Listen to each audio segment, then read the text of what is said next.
Bom dia, meninos, boa tarde, meninos, boa noite, meninos, tudo bem? Olha só, nessa aula de hoje nós vamos falar sobre os processos de formação de palavras. O que são processos de formação de palavras?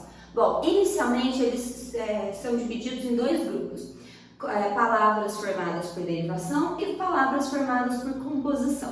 O que quer dizer isso? É quando você usa outras palavras, outros vocábulos, vocábulos aqui existentes, primitivos, e você, por meio dele, formula, cria outros vocábulos, certo? Então, nós temos derivação e composição, que são os processos básicos.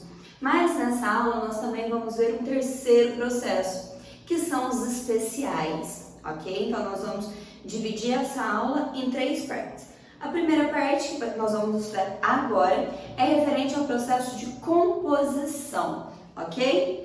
Então, o primeiro processo de formação que nós vamos estudar hoje é o processo de composição. O que se dá, pessoal, esse processo de composição? Vocês já brincaram de CS composto? Vocês não podem falar palavras que comecem com C, com S ou palavras que sejam compostas. Essas palavras compostas são formadas no processo de composição. São palavras que têm dois radicais, certo? Então, composição são palavras formadas por dois radicais, ok? Tá, eu não lembro o que é radical. Radical, pessoal, é a base de uma palavra, certo? A sua parte significante. Por exemplo, eu tenho aqui o substantivo pedra. Pedra, certo? Eu consigo fazer de pedra, eu consigo derivar pedreiro, pedraria, certo? E esse pedra, sabe, até o R que ficou em todos, é o radical, é a base. Muita gente acha que esse radical ele acontece só nos verbos, mas não, ele acontece também nos substantivos, tá bom? Então, voltando aqui para a composição, quando nós temos aí dois ou mais, radicais. O processo de composição, ele vai se dividir em dois. Composição por justa posição e versus a composição por aglutinação. Tá, então eu posso falar que uma palavra ela é composta por justa posição ou composta por aglutinação. Beleza, tá, eu entendi, mas qual que é a diferença dessas duas? Vou dar um exemplo aqui que vai ficar bem claro para vocês. Aqui nós temos a palavra passatempo, certo? E aqui nós temos a palavra fidalgo, ok? Passatempo, gente, é uma palavra composta. Quais são as palavras que originaram aí passatempo? Passa mais tempo, tá? Muito bem.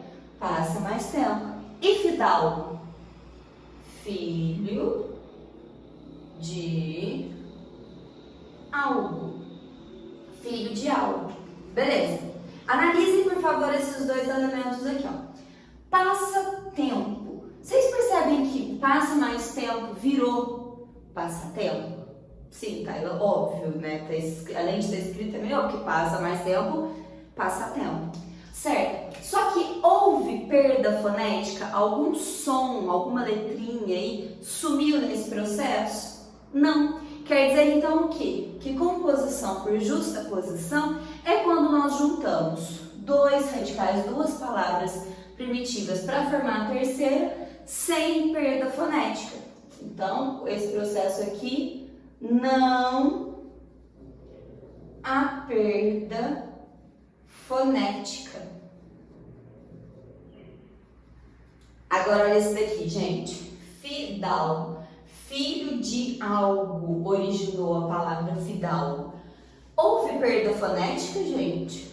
Houve. Primeiro, nós não temos esse rio, nós não temos esse e, certo? Então, houve. Essas letrinhas aqui, esses fonemas, esses sons, sumiram nesse processo. Então, isso faz com que fidalgo seja uma palavra composta por aglutinação, ou seja, aqui ó, a perda fonética, ok? Bom, meninos, então agora, como eu disse, vamos para derivação, ok? O processo de derivação, ele já tem mais casos do que o composição. Nós vimos que o composição tem justaposição e aglutinação, já o derivação tem derivação prefixal, sufixal, prefixal e sufixal, para síntese regressiva ou imprópria. Então aí, ó, são 6 casos, ok? Mas relaxem porque continua sendo bem tranquilo.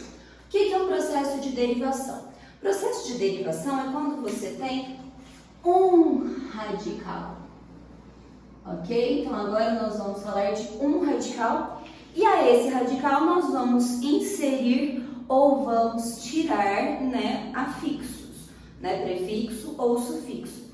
Tá? Eu não lembro o que é prefixo e o que é sufixo. Olha só, prefixo é aquele morfema, aquela partezinha da palavra que fica antes do radical. Por isso, prefixo, ok? O prefixo pré indica antes, né? Pré-escola e tudo mais. E sufixo, ó, sufixo, certo? S-U, sufixo. Vem depois do radical, tá bom? Sufixo. Bom, então vamos aqui, pessoal.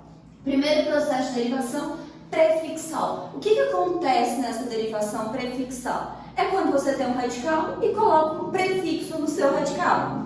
Exemplo, eu tenho aqui ver, certo? O verbo ver é um radical. E eu coloco o prefixo re, virou rever, certo? Derivação prefixal. Sufixal, quando nós colocamos então um sufixo na nossa palavra. Muito bem. Então eu tenho a palavra feliz. Feliz. Eu coloco o sufixo mente. Felizmente. Derivação sufixal. Prefixal e sufixal. O que é essa derivação prefixal e sufixal? É quando você tem um radical leal e você coloca nesse radical um prefixo e um sufixo. Exemplo, deslealdade. Só que tem uma característica aí nessa derivação prefixal e sufixal. Não é só colocar um prefixo e um sufixo e pronto, você conseguiu. Essa palavra que você formou aqui, ela tem que existir só com um prefixo ou só com um sufixo, certo? Então, aqui, ó, na derivação prefixal e sufixal, eu montei deslealdade. A palavra desleal existe e a palavra lealdade existe. Por isso que é prefixal e sufixal. Vocês vão reparar que a mesma coisa acontece com infelizmente. Existe infeliz e existe felizmente.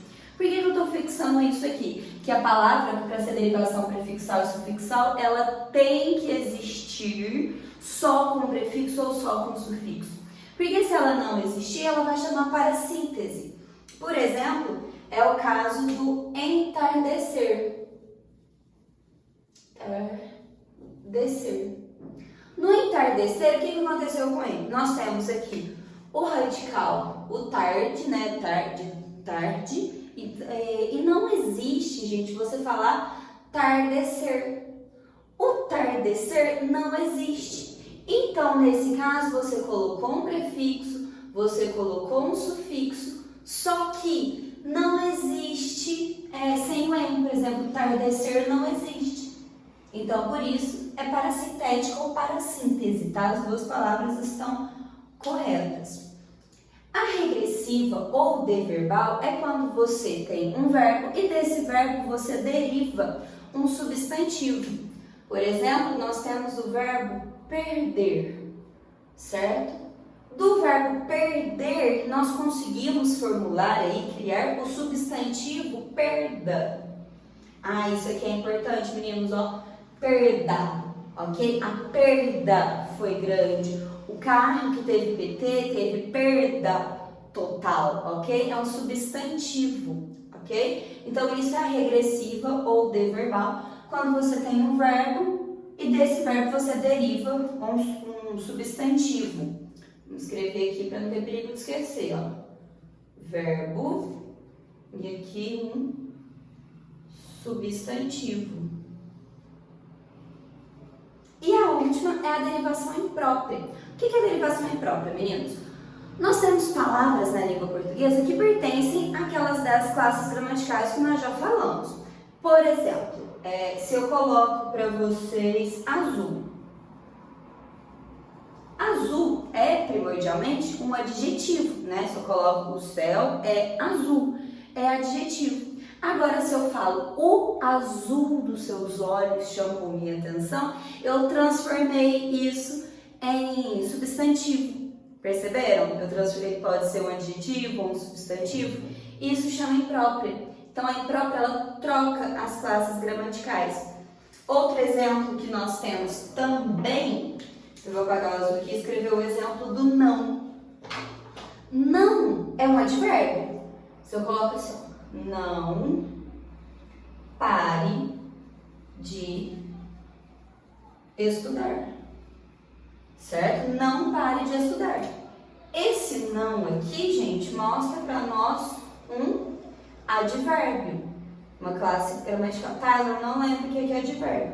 Nós vamos chegar nas aulinhas do advérbio também.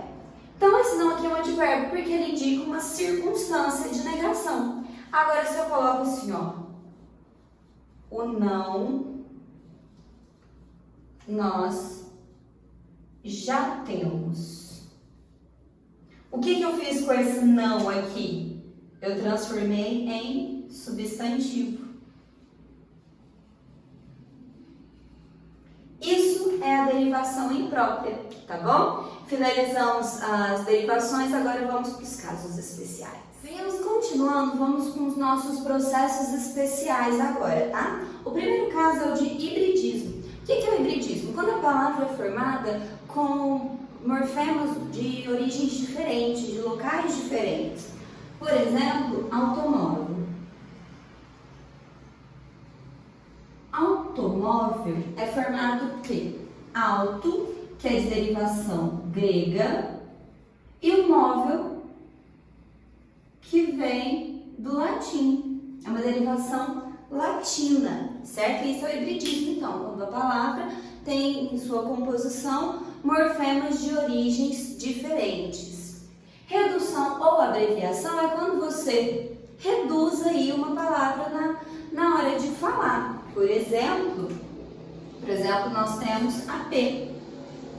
AP é a redução de apartamento. Moto, motocicleta, quilo, de quilograma.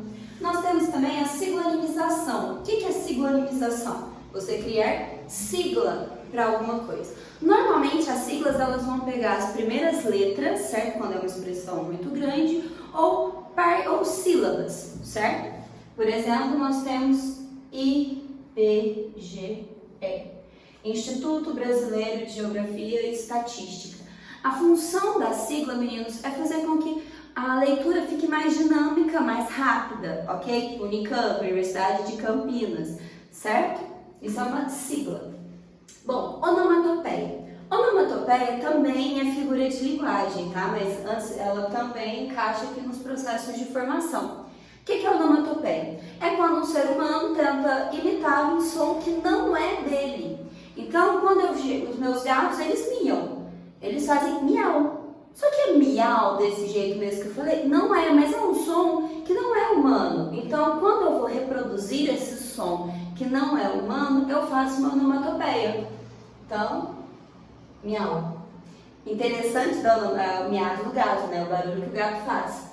Interessante sobre as onomatopeias é que cada país, cada região tem a sua onomatopeia. Então, tipo, aqui no Brasil, a gente põe miau. Miau. Em outros lugares tem aquele mion, certo? Com E, com W. Cá a gente fala au, au, então faz uf, uf, cof, cof. Aí vai depender do país que você está. Bom, aí nós temos também a palavra valise. O que é a palavra valise? É quando você junta duas palavras que já existem, certo? Com o objetivo, de formar uma terceira palavra. Só que essa palavra valise, ela já foi tão usada que a palavra passou a ter um significado que todo mundo entende. Por exemplo, no esporte. Se eu falo que hoje vai ter, né, que hoje teria campeonato aí, Fla-Flu. O que é esse Fla-Flu? Flamengo contra Fluminense. Todo mundo já entendeu aí essa palavra valise. Se eu colocar que quando a quarentena acabar, eu vou beber, morar. O que é beber, morar? Ah, eu vou beber e comemorar. Entendeu? Isso é uma palavra valise. Juntou beber e o comemorar, virou aí o beber, morar. Depois, nós temos o estrangeirismo. O que é o estrangeirismo? Quando nós usamos palavras, nós importamos palavras para nós, certo? Para a nossa língua. Como assim? Quando eu coloco para vocês darem uma olhada na minha timeline. O que é essa timeline? Né? Aquela linha do tempo, certo? Naquela linha do tempo nós falamos timeline. Eu estou trabalhando aqui em home office, certo? Essa importação de palavras é o que nós chamamos de estrangeirismo. Neologismo. O que vem a ser o neologismo? É quando nós criamos palavras. Então, eu estou me sentindo, isso aqui, ó, quarentenada. Existe na língua portuguesa? Não. Eu acabei de inventar, tô quarentenada. Quer dizer o que seria esse quarentenada? Que eu estou em quarentena, certo? Meu adjetivo é estar em quarentena. Voltando aqui na palavra valise, gente, a palavra valise, ela foi, antes de tudo, um neologismo. Só que, como foi um neologismo muito usado, as pessoas não... mas espera, o que é isso? Não precisa mais. Ela já ficou, tipo, um patrimônio nosso aqui, certo? Empréstimos lexicais. O que são os empréstimos lexicais? Na língua portuguesa, como vocês imaginam, como vocês sabem, ela é derivada do latim vulgar. Só que não só do latim vulgar. Nós temos palavras que são de origem latina, nós temos palavras de origem chinesa, de origem africana, de origem norte-americana, de origem indígena. Essas palavras de origem de países diferentes, lugares diferentes, são o que nós chamamos aí de empréstimos lexicais. Por exemplo, chá. Chá, né, é um empréstimo lexical da China, veio do chinês. Nós temos nostalgia, que é um empréstimo lexical do grego, certo? Então, é isso aí, certo? Nosso processo de formação de palavras foi concluído. Meninos, beijo, abraço, até a próxima aula e juízo!